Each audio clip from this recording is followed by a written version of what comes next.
औज़ु बिल्लाहि मिनश शैतानिर रजीम बिस्मिल्लाहिर रहमानिर रहीम। अस्सलाम वालेकुम डियर स्टूडेंट्स। इस सेशन में अरेस्ट से मुतल्लिक जो गुफ्तगू रह गई थी उसका इजहार आपके सामने किया जाएगा। तो इस मौके पर अरेस्ट का तरीक़ाकार क्या है उसके मुतल्लिक प्रोविजंस हम देखेंगे। तो सेक्शन 46 जो है कोड ऑफ क्रिमिनल प्रोसीजर का, वो हमें बताता है कि गिरफ्तारी किस तरह से अमल में लाई जाएगी। तो बंदा जो विदाउट वारंट, यानी ऑब्वियसली पुलिस अफसर, और जो पीछे आप हालात देख चुके हैं कि आम बंदा भी या मजिस्ट्रेट भी, जस्टिस ऑफ पीस भी गिरफ्तारी कर सकता है वो, या वारंट के तहत अगर कोई बंदा गिरफ्तारी अमल में ला रहा है। तो अब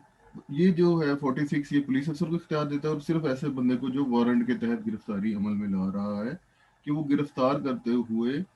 एक्चुअली में जिस बंदे को गिरफ्तार करना मकसूद है उसको टच करेगा या उसकी बॉडी को कैद कर लेगा, तब ये कहा जाएगा कि अरेस्ट मुकम्मल हो चुकी हुई है। और ज़रूरी नहीं है कि एक्चुअली वो टच करे या कन्फाइन करे बॉडी को। अगर जिस बंदे की गिरफ्तारी करनी है वो ही अपने अल्फाज के इजहार से या अपने कंडक्ट के लिहाज से सबमिट कर दे, अतात फरमाबरदारी करे गिरफ्तार करने वाले के इस मकसद के लिए, तो फिर इसकी ज़रूरत नहीं है। टुडे ये जो अरेस्ट के लिए ख़ास तौर पे एक प्रोसीजर बयान किया गया है, तो इसके अमलदारी बहुत ज़रूरी है। ख़ास तौर पे जब ऐसा कोई सवाल उठता है कि आया जब बंदे को गिरफ्तार किया गया था या नहीं किया गया था। जैसे आपको पता है 199 के तहत हेबियस कॉर्पस की रिट है, सेक्शन 491 सीआरपीसी है, या इवन 100 जो है मजिस्ट्रेट फर्स्ट क्लास के पास जो पावर है, उन तमाम मामलात में फिर इसकी रिक्वायरमेंट ज़रूरी हो जाती है। अब बंदा जो अरेस्ट कर रहा है, तो उसको तकरीबन ये 7 पावर्स दी गई हैं कानून के मुताबिक। पहले तो नंबर पे ताकत का इस्तेमाल, दूसरे नंबर पर जगह को तलाश करने की, तीसरे नंबर पर पीछा करने की पावर है, फिर किसी को मदद के पुकारने के लिए भी पावर है। फिर जो पुलिस अफसर है वो अपने मातहत पुलिस अफसर को भी कह सकता है अरेस्ट करने के लिए। बंदा जो लॉफुल कस्टडी से इस्केप हो जाए, फरारी कर ले, तो उसको गिरफ्तार करने का इख्तियार है। और लास्टली हैंडकफ्स या हथकड़ी का जो इस्तेमाल है। ये सेक्शन 46 ही हमें बताता है, लेकिन उसको साथ साथ रीड करना है सेक्शन 50 के साथ, कि हदूद क्या है, कि किस हद तक ताकत का इस्तेमाल किया जा सकता है। तो सेक्शन 46 में बताया गया है कि जब गिरफ्तार करने वाला शख्स को आगे से जिसकी गिरफ्तारी मतलूब है वो मज़ाहमत करे या अपने आप को फरार करने की कोशिश करे ताकि वो अरेस्ट से बच सके, तो उसके लिए वो ताकत का इस्तेमाल कर सकता है। लेकिन सेक्शन 50 बयान करता है प्रोपोर्शनैलिटी का असूल, कि ताकत का इस्तेमाल सिर्फ उस हद तक ही करना है, यानी कितना और कब तक। असूल यही है कि जब वो बंदा जिसकी पावर है इस्केप करने की, फरारी इख्तियार करने की, जब वो ख़त्म हो जाए तब तक ही पावर का इस्तेमाल करना है। उसके बाद पावर का इस्तेमाल करने की, ना फोर्स के इस्तेमाल करने की ना तो रिक्वायरमेंट है और ना ही इजाज़त है। और ताकत का इस्तेमाल सेक्शन 46 के तहत इतना ज़्यादा नहीं कर देना कि बंदे की जिसको गिरफ्तार करना है उसकी मौत वाक़या हो जाए। हाँ, इसमें एक्सेप्शन है कि ऐसा अगर जुर्म का इल्ज़ाम है किसी बंदे के ऊपर जिसकी सज़ाए मौत है या उम्र कैद है, तो उस सूरत में फिर ताकत का अपना इस्तेमाल किया जा सकता है। दूसरे नंबर पर किसी जगह को तलाश करने का, तो अगर कोई बंदा गिरफ्तार करना चाहता है, पुलिस अफसर है या वारंट के तहत कोई आम आदमी गिरफ्तार करना चाह रहा है, तो अब सेक्शन 47 के तहत उसको शक है कि जगह में या घर में वो मुलजम दाखिल हो चुका हुआ है या वो मौजूद है अंदर। तो जो फर्ज अब बनता है कि उस घर का जो काबज है या जगह का, कि वो इस पुलिस अफसर को या जिसके पास वारंट गिरफ्तारी है उसको तमाम सहूलियत दे कि वो उसके अंदर दाखिल हो सके और अच्छी तरह से तलाशी ले सके। और बंदा गिरफ्तार है तो गिरफ्तारी अमल में ले आए, नहीं है तो जनाब वो सर्टिफाई होगा कि बंदा यहाँ पे मौजूद नहीं है। लेकिन सेक्शन 48 के तहत ताकत का इस्तेमाल फिर उस वक्त किया जा सकता है जब या तो जो ऑक्यूपायर है वो ही उसे ये सहूलियत नहीं देता अंदर दाखिल होने की, या कोई और किस्म की रुकावट खड़ी कर दी जाती है गिरफ्तार जो करने वाला शख्स है उसकी राह में। तो उस सूरत में फिर वो ताकत का इस्तेमाल करते हुए घर का खिड़की या दरवाजे तक को भी तोड़ सकता है घर के अंदर या जगह के अंदर दाखिल होने के लिए। सेक्शन 48 में अब ये जो गिरफ्तार करने वाला शख्स है और जो घर के अंदर जगह के अंदर वो दाखिल होना चाहता है, उसके ऊपर एक रिस्ट्रिक्शन भी दी है कि चादर और चार दीवारी का जो तकद्दुस हम कहते हैं वो औरतों के लिए होता है, पर्दानशी लेडी खास तौर पे, जो कि आम पब्लिक में अपना बगैर पर्दे के दाखिल नहीं होती या आती जाती नहीं है, तो उस मौके के ऊपर उसने नोटिफाई करना उन औरतों को ज़रूरी है, घर में मौजूद हैं, कि जनाब आप अपना ना पर्दा वगैरह कर लें या घर के बाहर आ जाए। सेक्शन 49 बयान करता है जिस तरह से दाखिल होने के लिए, तो इस तरह से वो दाखिल हो गया जगह में, लेकिन अब बाहर आने के लिए उसको रास्ते वो रोक दिया गया है किसी वजह से, तो वो किसी घर की खिड़की या दरवाज़ा अंदरूनी और बैरूनी उनको तोड़ सकता है अपने आप को घर से बाहर लाने के लिए, सेक्शन 49 के मुताबिक। अब बेटा, जिस तरह से हम जानते हैं कि क्रिमिनल लॉ जो है वो ऑफेंसेस अगेंस्ट पब्लिक ही समझे जाते हैं, और इनकी इतनी ग्रेविटी है कि कानून किसी तौर नहीं चाहता कि मुजरम या मुलजम जो है वो कानून से बच सके। तो इस मौके के ऊपर अगर एक पुलिस अफसर जो है वो विदाउट वारंट किसी की गिरफ्तारी अमल में लाने के लिए उसका पीछा कर रहा है, तो ज़रूरी नहीं है कि वो जो उसकी इलाके की थाने की हदूद है उसके अंदर ही उसके पास ये पावर है। तो पीछा करते हुए वो पाकिस्तान में किसी जगह भी जाकर ये गिरफ्तारी अमल में ला सकता है सेक्शन 58 के मुताबिक। और इसी तरह से जब वारंट गिरफ्तारी के तहत किसी बंदे को गिरफ्तार करना मकसूद है, तो सेक्शन 82 बताता है कि इस मकसद के लिए वो जो एग्जीक्यूशन ऑफ वारंट है वो पाकिस्तान में कहीं जगह पर भी हो सकती है। लेकिन वारंट को इसी तरह से execution outside the local jurisdiction जिस मजिस्ट्रेट ने इशू किया है अगर करना है, तो उसके लिए प्रोसीजर जो है वो सेक्शन 83 से 86 ए ऑफ सीआरपीसी में बयान किया गया है। यानी कि मुतलका डीपीओ या मजिस्ट्रेट जिसके थाने के इलाके की हदूद जिसके इलाके की हदूद में जाके कार्रवाई करनी है, उससे उस पर इंडोर्समेंट कराना, फिर मुतलका थाने में जाना, उधर रोजनामचे में रिपोर्ट लिखना, फिर उस बंदे को गिरफ्तारी अमल में लाकर उस मजिस्ट्रेट के सामने दोबारा से पेश करना जिससे एंडोर्समेंट कराई थी, फिर उसे ट्रांजिट रिमांड लेना, फिर मजिस्ट्रेट के सामने पेश करना जिसने एक्चुअली में वारंट गिरफ्तारी इशू किया था। फिर बेटा अब ये है कि जो क्योंकि अवाम या पब्लिक के खिलाफ ये जुर्म है, तो तमाम अवाम की भी ड्यूटी भी है कि ऐसा कोई पुलिस अफसर है या ऐसा कोई बंदा है जो कि वारंट ऑफ अरेस्ट के तहत काम कर रहा है, तो वो फिर रीजनेबल पर हद तक वो किसी भी आम शख्स से इमदाद की दरख्वास्त कर सकता है। सेक्शन 43(2) और 43 पुलिस के लिए और 43 है ऐसे बंदे के लिए जो कि वारंट गिरफ्तारी के तहत कार्रवाई करना चाहता है। और इस तरह से अब आम पब्लिक जो है उसको भी अब उसके ऊपर ड्यूटी है, तो अगर वो ये उसको एड रीजनेबल जो मांगी गई है हालात के मुताबिक वो अगर वो नहीं पहुंचाता, तो 187 और पीपीसी के तहत उसके खिलाफ कार्रवाई करके उसे सजा भी दी जा सकती है। पांचवें नंबर में पावर है, अब ये पुलिस अफसर है, लेकिन हर पुलिस अफसर के लिए ये पावर नहीं है सेक्शन 56 के तहत। ये है एक तो या तो अफसर मोहतमिम थाना है या ऐसा कोई पुलिस ऑफिसर है जो कि चैप्टर 14 कोड के मुताबिक तफ्तीश कर रहा है, तो वो अपने किसी भी मातहत पुलिस अफसर को ये गुजारिश कर सकता है कि ऐसे बंदे को जिसको वो पुलिस ऑफिसर तफ्तीशी या को जो अफसर मोहतरम थाना है एसएचओ गिरफ्तार करने का विदाउट वारंट इख्तियार रखता है, तो अपने मातहत अमले को कह सकते हैं इसको गिरफ्तार करके लाओ। उसकी गैर अगर वो मौजूद होगा तो फिर तो लाजमी बात है कि गिरफ्तारी उसी ने ही की। लेकिन इस मकसद के लिए अब ऐसे पुलिस अफसर की ड्यूटी है कि वो अपने मातहत को जो ऑर्डर दे वो लिखा पड़ा ऑर्डर दे, लिखाई करके दे, और उसमें नाम और पता दर्ज करे उस बंदे का जिसको गिरफ्तार करना, और साथ साथ उस वजह का भी जिक्र करे कि आया उसको किसी जुर्म के या किसी और वजह से जिस वजह से भी इसको गिरफ्तार करना मतलूब है। अब इसको आप राइट ऑफ द अरेस्टेड बंदा पर्सन भी कह सकते हैं कि जिसको गिरफ्तार करना मतलूब है, तो ऐसा मातहत अफसर जब उसके पास जाएगा तो उसे बताएगा कि उसे गिरफ्तार क्यों की जा रही है, किसके कहने पर की जा रही है, और अगर गिरफ्तार होने वाला शख्स चाहे तो उसको वो ऑर्डर दिखाया भी जाएगा। अब बेटा, अब जिस तरह बताया है कि एक बंदा कस्टडी में आ गया है, तो वो फरारी इख्तियार कर लेता है ताकि अपने खिलाफ कार्रवाई जो है उससे बचने के लिए, तो सेक्शन 66 अब पावर देता है ऐसे बंदे को कि जिसको किसी बंदे की वो खिलाफुल कस्टडी में मौजूद था, तो या तो वो खुद फरार हो गया या उसको छुड़ा लिया गया है, तो इस बिना के ऊपर फिर वो बंदा जिसकी गिरफ्तारी जिसकी पकड़ से वो भागा है उसको फिर किसी भी पाकिस्तान में पसू करके उसे गिरफ्तार कर सकता है। अब इस मौके के लिए जो री अरेस्ट के लिए जो पावर है वो जो किसी घर के अंदर दाखिल होने की, उससे बाहर आने की और ताकत के इस्तेमाल की जो जो पावर्स हैं और रिस्ट्रिक्शन जो पदनशीलिटी है वो फिर ऐसे जो अफसर है या बंदा है उसके ऊपर भी तमाम की तमाम लागू होंगी इस मौके के ऊपर।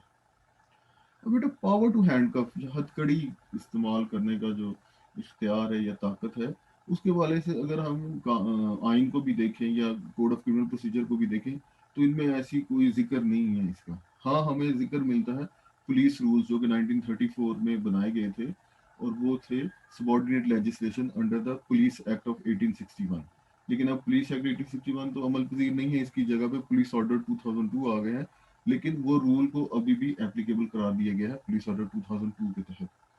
तो जो पुलिस ऑर्डर जो चैप्टर है 26, उसका रूल है 21A, chapter 26 rule 22, chapter 26 rule 23, इसमें हैंडकफ्स के मतलब हमें जो प्रोविजंस है वो मौजूद नजर आती हैं। इधर भी इनका भी अगर आप बहुत ज़्यादा लें तो वहां से कि ये एक परमिसिबल नेचर की है, जरूरी नहीं है। और लेकिन किस मौके के ऊपर गिरफ्तार करके करते हुए अरेस्ट करना है या अरेस्ट करते हुए हैंडकफ का इस्तेमाल करना है, ये नहीं करना है, तो उसके लिए जो टेस्ट बनाया गया है वो स्टैंडर्ड ऑफ लिविंग पर्सन का इधर जिक्र किया गया है कि अगर वो आम हालात में अच्छे तरीके से रहने के लिए उसको ज़िंदगी में सहूलियात थी, तो उसको फिर हैंडकफ का इस्तेमाल नहीं किया जाएगा, दूसरे बंदे के साथ किया जाएगा। फिर जो इंजर्ड बंदा है या जो बहुत बूढ़ा शख्स है, इस हवाले से कुछ प्रोविजंस मौजूद हैं। लेकिन पुलिस जो है वो इस इख्तियार को यही समझती है कि ये उनके ड्यूटी है, बल्कि उनके हैंडकफ्स का इस्तेमाल करना। लेकिन केस लॉज में भी अगर आप देखें तो उसमें भी जिक्र किया गया है, खासतौर पर इंडिया में, कि हैंडकफ्स हर लिहाज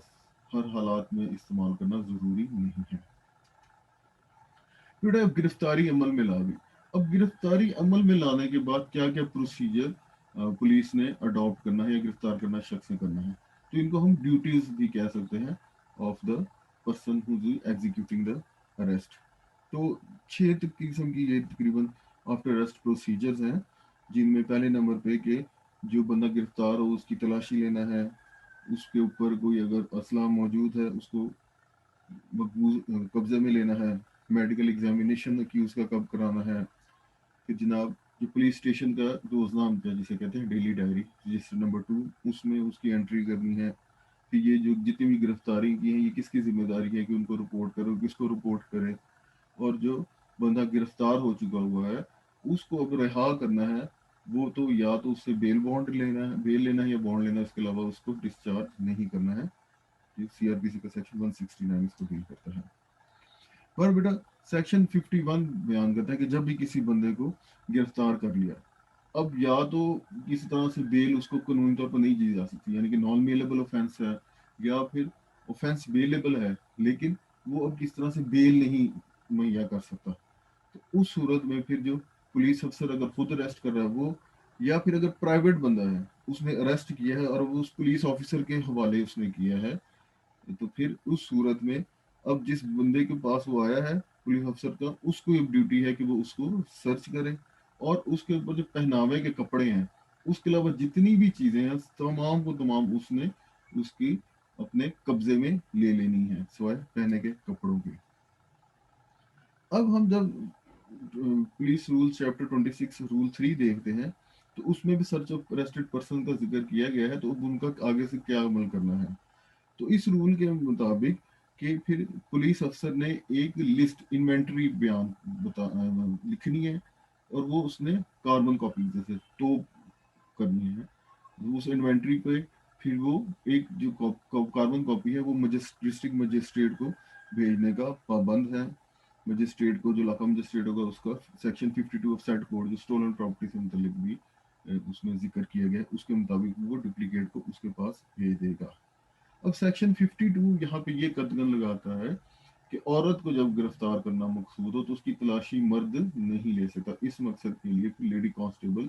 रखी जाती है पुलिस में और वो साथ जाती हैं। लेकिन यहाँ पर कोई लेडी कांस्टेबल का जिक्र नहीं, बल्कि सिर्फ एक औरत का जिक्र है कि औरत ही औरत की तलाशी ले ताकि उसका तकद्दुस पामाल ना हो सके। अब सेक्शन 53 जो है वो अब पुलिस अफसर को और इवन दूसरे बंदे को भी जो कि आम शख्स हो उसको ये इख्तियार देता है कि जब भी वो अरेस्ट करे और उस बंदे के जिस्म के ऊपर कोई असलहा मौजूद हो, फैंसी वेपन मौजूद हो, तो उसको उस बंदे को कब्जे में ले लेना है। और फिर ये इस वेपन को जो भी उसके कब्जे से आएंगे, पुलिस अफसर है तो वो अदालत में जमा कराएगा, और अगर आम शख्स है तो वो उस पुलिस अफसर को जिसको वो री अरेस्ट के लिए बंदे को पेश करता है वो उसके सामने उसको जमा कराएगा। सेक्शन 53A जो है ये मेडिकल एग्जामिनेशन ऑफ अक्यूज्ड है, लेकिन ये एक पावर कह लें या ड्यूटी कह लें पुलिस की और मेडिकल एग्जामिनेशन ऑफिसर की है, राइट नहीं है मुल्ज़िम का। क्योंकि जब आप इसको देखें तो इसमें ऐसे जराइम जो हैं जो कि जिनसी जराइम है, जैसा कि सेक्शन 376 है, 377 है और 377B है पीपीसी का। तो उसमें अगर ऐसी वजूहात मौजूद हैं और तफ्तीशी को लगे कि जो बंदे जिस पर इल्ज़ाम है कि इसने ऐसा कोई ऑफेंस किया है और इसको मेडिकल एग्जामिनेशन कराने से कोई पीस ऑफ एविडेंस या सबूत मिल सकता है, तो वो उसको फिर रजिस्टर्ड मेडिकल ऑफिसर प्रैक्टिशनर के पास ले जाएगा जिसको गवर्नमेंट ने अप्लाई किया है या लोकल अथॉरिटी ने, और वो फिर उसका मेडिकल एग्जामिनेशन करेगा। अब मेडिकल एग्जामिनेशन करने के बाद वो सब सेक्शन 2 जो 53 का है उसमें उसका नाम, पता, वल्दियत और बाकी सारी जिक्र है पर्टिकुलर्स का, उसको सारे को वो मेडिकल प्रैक्टिशनर लिखेगा, और वो जो उसने नताइज अखज़ किए हैं तो उसकी जो वजूहात है वो भी मेडिकल प्रैक्टिशनर करेगा। लेकिन यहाँ पे अब देखें कि यूज़ ऑफ फोर्स का जिक्र यहाँ पे भी आ गया है, क्योंकि इस तरह से मुल्ज़िम के खिलाफ एक सबूत क्रिएट हो सकता है या बन सकता है इस नतीजे में। तो वो अगर इस मामले में मुज़ाहमत करेगा तो यूज़ ऑफ फोर्स भी किया जा सकता है।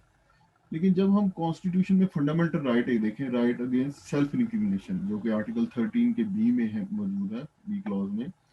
तो वो तो उसके खिलाफ बात जाती है। तो इस मौके के ऊपर अब ये किस तरह से रिकनसाइल होगा, तो ये अदालतों को चाहिए कि इस मैटर को भी देखा जाए।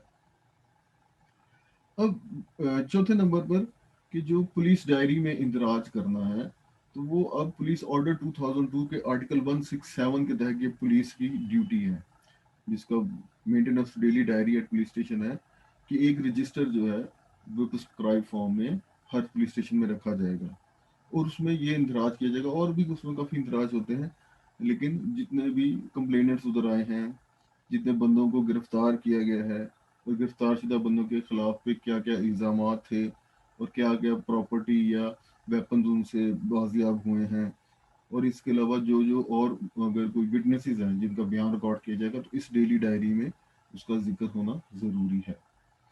और इस डेली डायरी को जुडिशियल स्क्रूटनी के अंदर भी रखा गया है, जिसके आर्टिकल 167 के क्लॉज 2 में आप देख सकते हैं कि जो डिस्ट्रिक्ट एंड सेशन जज हैं वो इस डेली डायरी को मंगा भी सकते हैं और उसका इंस्पेक्शन भी कर सकते हैं।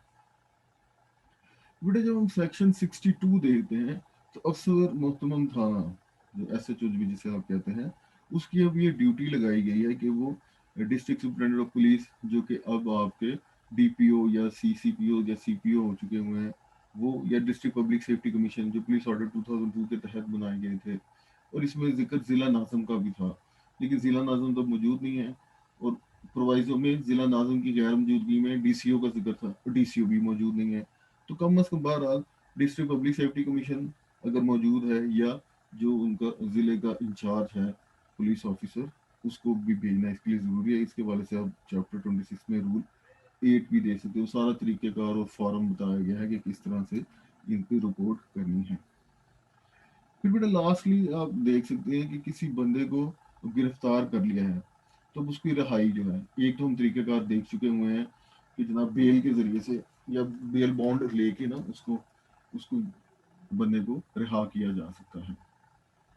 अब जब बंदे को रिहा करने में ना ये दो चीज़ें आ जाती हैं, एक होता है डिस्चार्ज और एक होता है एक्विट।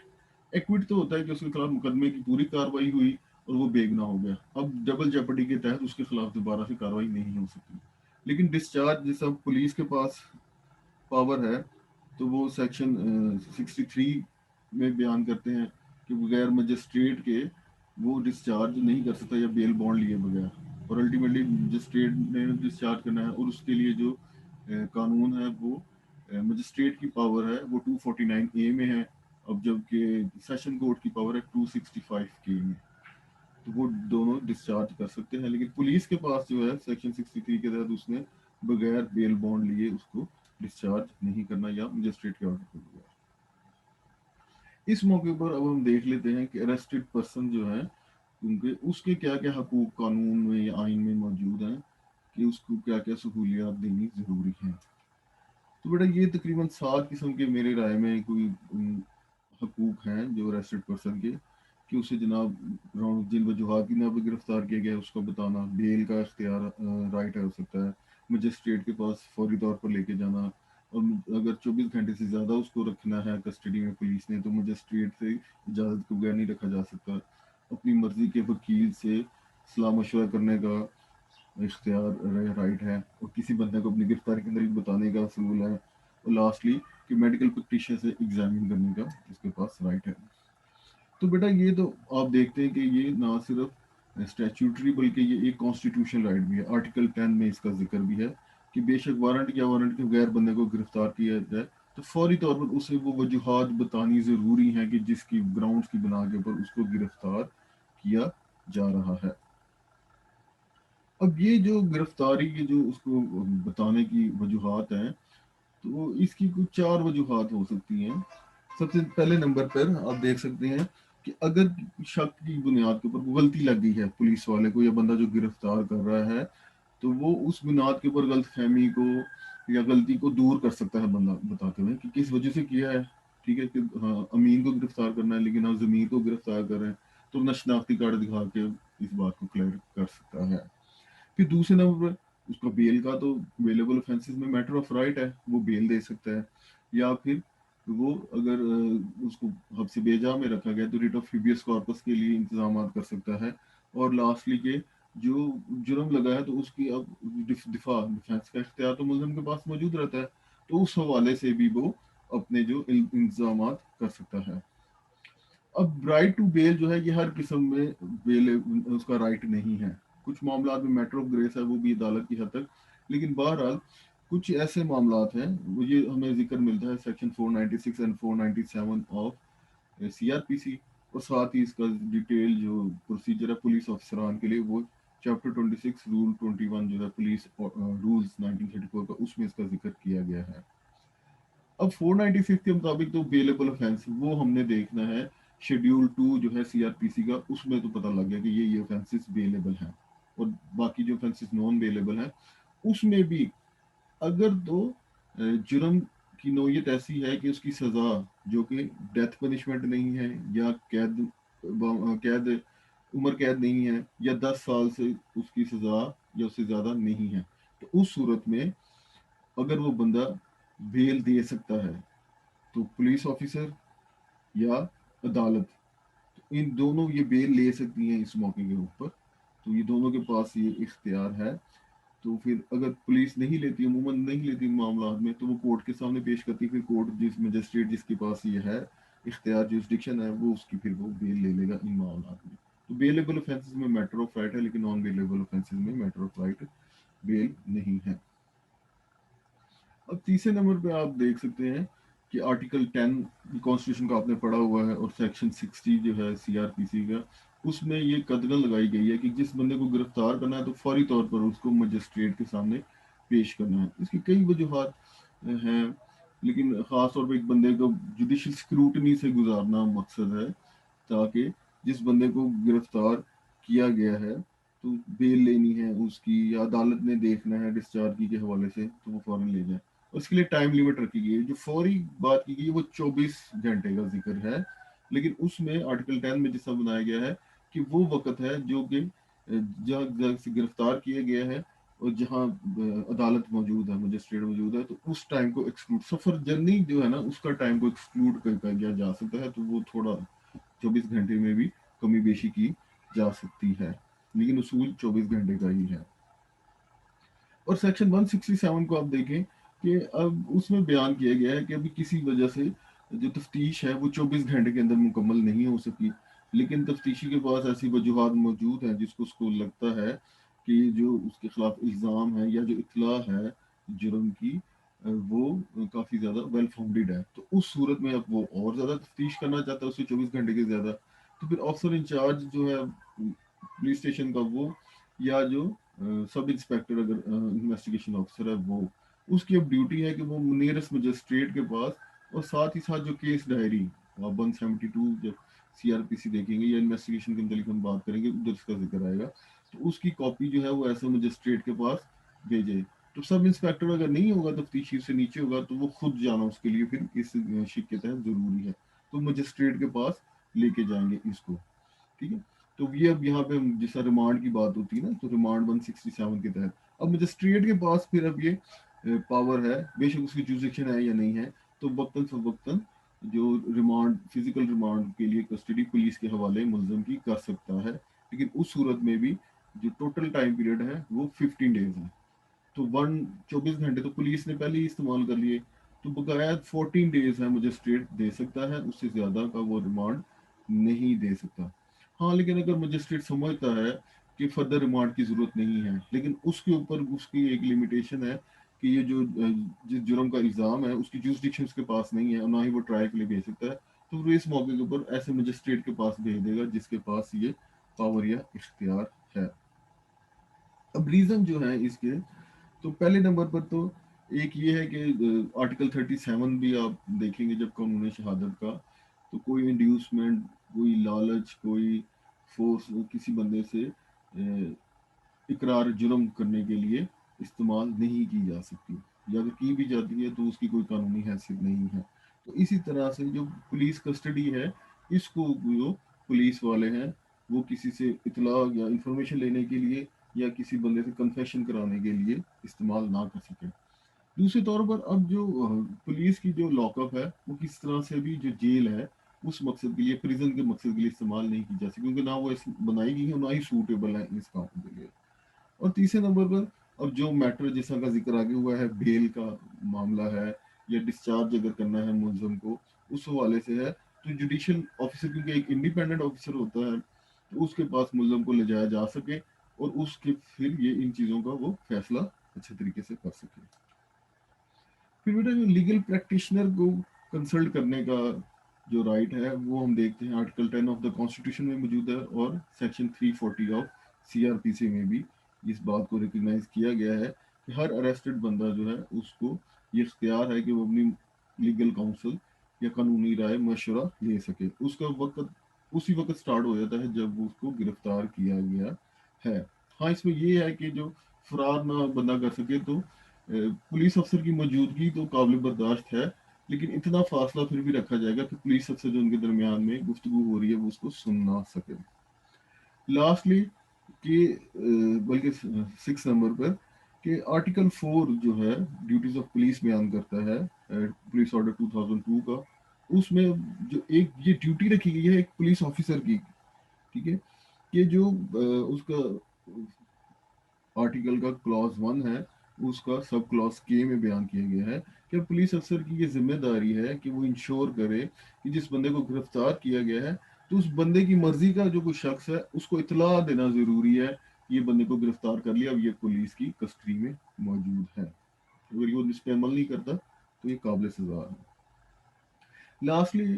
कि मैं पहले तो हमने देख लिया कि जो मेडिकल कराना है वो मुलजम के खिलाफ इस्तेमाल होगा, ये कि यहाँ पर अब गिरफ्तार शुदा बंदे के हक में हो सकता है, तो इसको हमें देखते हैं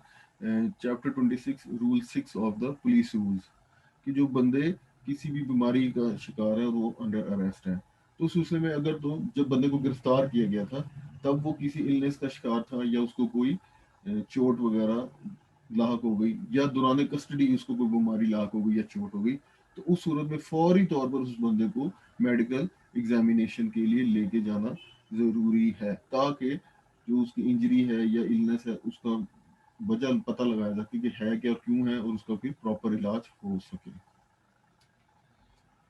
अब बेटा लास्ट सेशन में देखते हैं कि ये अब हमें सारा उसूल कवानीन बता दिए गए हैं अरेस्ट के मतलब, पुलिस की क्या इख्तियारात हैं, आम शहरी के क्या इख्तियारात हैं, क्या क्या जिम्मेदारियां हैं, राइट्स क्या है अरेस्टेड पर्सन के। अब इनके जब अमल नहीं किया जाता तो फिर उसका क्या नेचर होगा, और उन बंदों के खिलाफ जो इसकी पाबंदी नहीं करते क्या क्या उनके खिलाफ कार्रवाई हो सकती है। तो सबसे पहले नंबर पर कि अगर कोई किसी को इलीगल अरेस्ट करने की कोशिश कर रहा है, तो हमें पता है पूरा का पूरा चैप्टर सेल्फ डिफेंस का मौजूद है पीपीसी में, जो कि सेक्शन 96 से सेक्शन 106 पर मुहित है। तो सेल्फ डिफेंस या प्राइवेट, वहां पर प्राइवेट डिफेंस की यूज की गई है, तो उसके तहत वो बंदा फिर दूसरा बंदा जो उस पर उसको इलीगल तौर पर गिरफ्तार कर रहा है तो वो सेल्फ डिफेंस इस्तेमाल कर सकता है। अब दूसरे नंबर पर जो पब्लिक सर्वेंट है, उसमें पुलिस भी ओबियसली आ जाती है, आपके मजिस्ट्रेट भी आ जाते हैं, आपके ये जस्टिस ऑफ पीस भी आ जाते हैं। अब वो अरेस्ट करने की उनके पास अथॉरिटी तो है, लेकिन वो जानते हैं कि जो अरेस्ट वो कर रहे हैं ये कानून की खिलाफ वर्जी कर रहे हैं, यानी कि अगर बंदे ने पहले ही बेल बिफोर अरेस्ट ले ली हुई है, या उसको जानते बूझते कि उसका कोई तलक नहीं है, ना वो नामजद है, फिर भी उसे गिरफ्तारी अमल में ला रही है, तो इलीगल फिर अरेस्ट होगा। और इस सिलसिले में सेक्शन 220 ऑफ जो पीपीसी है उसके तहत उसके खिलाफ कार्रवाई हो सकती है और उसको सजा भी मिल सकती है। फिर तीसरे नंबर पर अगर आम बंदा, यानी कि पहले तो पब्लिक सर्वेंट का जिक्र आ गया सेक्शन 220 के तहत, लेकिन आम बंदा अगर किसी बंदे को इसी तरह से इलीगली अरेस्ट करेगा तो फिर उसको रॉन्गफुल कन्फाइनमेंट का जुर्म उस पर लग सकता है और सेक्शन 342 पीपीसी के तहत उसके खिलाफ कार्रवाई होगी। और जो ये इलीगल जो अरेस्ट है ये टॉर्ट में भी फॉल्स इम्प्रिजनमेंट का बनता है, तो इस सूरत में डैमेजेस भी हैं, वो भी जो उस बंदे को गलत गिरफ्तार किया गया उसको मिल सकते हैं और डैमेजेस अदा गिरफ्तार करने वाला करेगा। लास्टली बल्कि सेकंड लास्ट तौर पर अब पुलिस ऑर्डर 2002, क्योंकि ये नया एक्ट था, नया सॉरी ऑर्डर था या लेजिस्लेशन थी पुलिस के मुतालिक, तो उसके सेक्शन 156 में अगर देखें तो किसी भी बंदे को डराने धमकाने के लिए या हरास करने के लिए अगर उसके घर में दाखिल किया जाए, सर्च की जाए, अरेस्ट किया जाए या प्रॉपर्टी को कब्जे में लिया जाए या कोई भी तशद्दुद किया जाए, तो उसको फिर उसके खिलाफ जुर्म समझा गया और उसके खिलाफ सजा भी दी जा सकती है। तो एक पुलिस अफसर के ऊपर यह असूल है। तो उस पैरा ए है वो हमें बताता है कि अगर बगैर किसी कानूनी इख्तियार के और जो रीजनेबल कॉज है उन चीज़ों पर अमल करते हुए